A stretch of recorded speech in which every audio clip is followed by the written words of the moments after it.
Have you ever noticed that after 40, you can eat the same, exercise the same, but your body suddenly feels completely different? The weight comes on easier, energy drops, and the things that used to work just don't work anymore. If this is happening to you, there's a real reason for it. Hi, I'm Dr. Myra Reed. I'm a physician with over 35 years of experience in internal and functional medicine. And one of the most common things I hear from patients in their 40s and 50s is this: Dr. Reed, I haven't changed anything, but my metabolism feels slower. Let me reassure you right away. A slowing metabolism midlife is common, but it's not inevitable. And it's not irreversible. And it's definitely not a personal failure. What's happening is physiology. Most people think metabolism is simply calories in versus calories out. But metabolism is much more complex than that. Your metabolism is actually a conversation happening between several systems in your body. It's hormones, muscle, blood sugar, stress hormones, sleep, inflammation, and even gut health.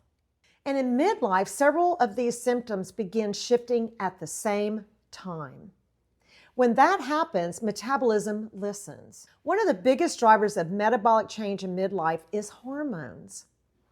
This happens in both women and men. In women, estrogen and progesterone begin to fluctuate and decline during perimenopause and in menopause. In men, testosterone gradually decreases over time. And these hormones are powerful metabolic messengers.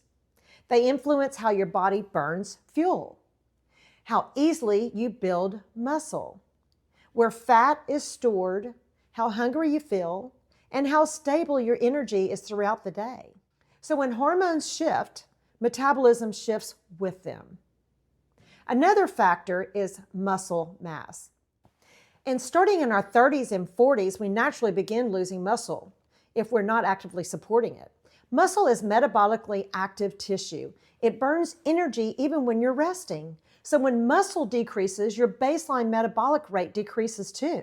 This is why strength training becomes incredibly important in midlife, not just for strength, but for metabolism. Now let's talk about another major factor: stress. Midlife often comes with increased responsibilities.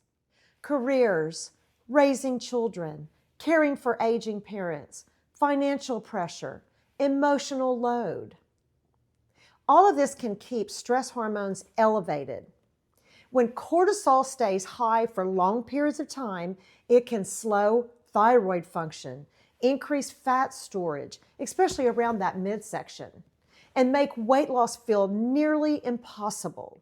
And this is where many people start doing something that actually makes metabolism worse. They start eating less and sometimes even exercising more, cutting back drastically on calories or doing excessive cardio. But this can actually signal to the body that energy is scarce. When that happens, the body shifts into this conservation mode.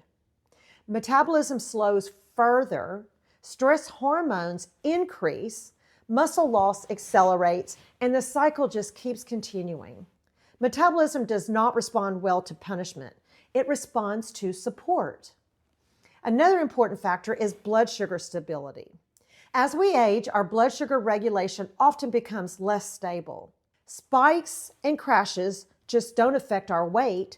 They affect our cravings, our energy levels, our mood, inflammation in our body, and even brain function. When blood sugar swings frequently, metabolism becomes less efficient. Sleep also plays a huge role. Poor sleep increases hunger hormones, raises cortisol, and this interferes with the body's ability to burn fat effectively. Even 1 week of poor sleep can impact your metabolic function. And finally, low-grade inflammation tends to increase in midlife. Stress, poor sleep, nutrition depletion, gut imbalance. All of these can create inflammation that interferes with metabolic signaling. So, if metabolism doesn't respond well to restriction and punishment, what actually helps? A natural, sustainable approach focuses on supporting the systems that regulate metabolism.